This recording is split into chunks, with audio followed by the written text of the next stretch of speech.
જિલ્લામાં આજકાલ પડદા પાછળ રાજકારણની ભૂમિકાના કારણે કેટલાક તત્વો એટલા માથાભારે થઈ ગયા છે કે તેઓ ખોટું પણ કરે છે અને સામે દાદાગીરી પણ કરે છે અને હદ તો ત્યારે થઈ જ્યારે લોકશાહીના ચોથા સ્તંભ સમાન પત્રકારને ડરાવવા ધમકાવવા એના પર હુમલો કરવામાં આવ્યો। વાત જાણે એમ છે કે તાપી જિલ્લાના ડોલવણમાં જંગલે જમીનના ગેરકાયદેસર કબજાના સમાચાર પ્રકાશિત કરવા બદલ એક ચેનલના પત્રકાર અને તંત્રી પર થયેલો હુમલો એ માત્ર એક વ્યક્તિ પર નહીં પણ સમગ્ર પત્રકાર જગત અને અભિવ્યક્તિની આઝાદી પર થયેલો હુમલો છે।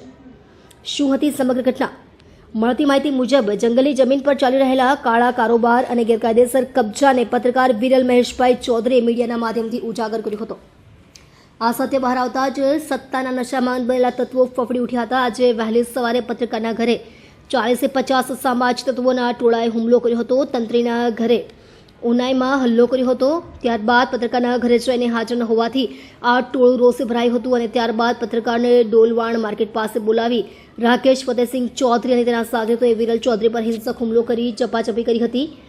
સત્તાનો નશો કે કાયદાનો ડર? જાહેરમાં પત્રકાર પર હાથ ઉપાડવાની હિંમત કરનારા આ શખ્સોને કોનું પીઠબળ છે? શું તાપીમાં કાયદો અને વ્યવસ્થાનું અસ્તિત્વ પૂરું થઈ ગયું છે? એક પત્રકાર જ્યારે જનતાનો અવાજ બનીને ભ્રષ્ટાચાર સામે લડે છે ત્યારે તેને સુરક્ષા આપવાને બદલે સત્તાના જોરે તેને કચડી નાખવાનો પ્રયાસ કરવામાં આવે છે। આ ઘટનાએ પત્રકારોની સુરક્ષા પર મોટા સવાલો ઊભા કર્યા છે। પોલીસ કાર્યવાહી પર સૌની નજર।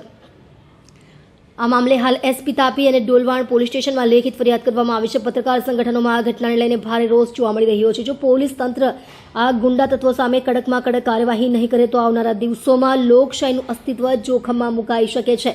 કલમ ક્યારેય ગુંડાઓથી ડરતી નથી। આ હુમલો પત્રકારની હિંમત તોડવા માટે કરવામાં આવ્યો છે, પણ સત્યનો અવાજ વધુ બુલંદ બનશે। હવે જોવાનું એ રહેશે કે પ્રશાસન પત્રકારને ન્યાય અપાવે છે કે પછી સત્તાના દબાણ હેઠળ આ મામલાને રફેદફે કરવામાં આવે છે।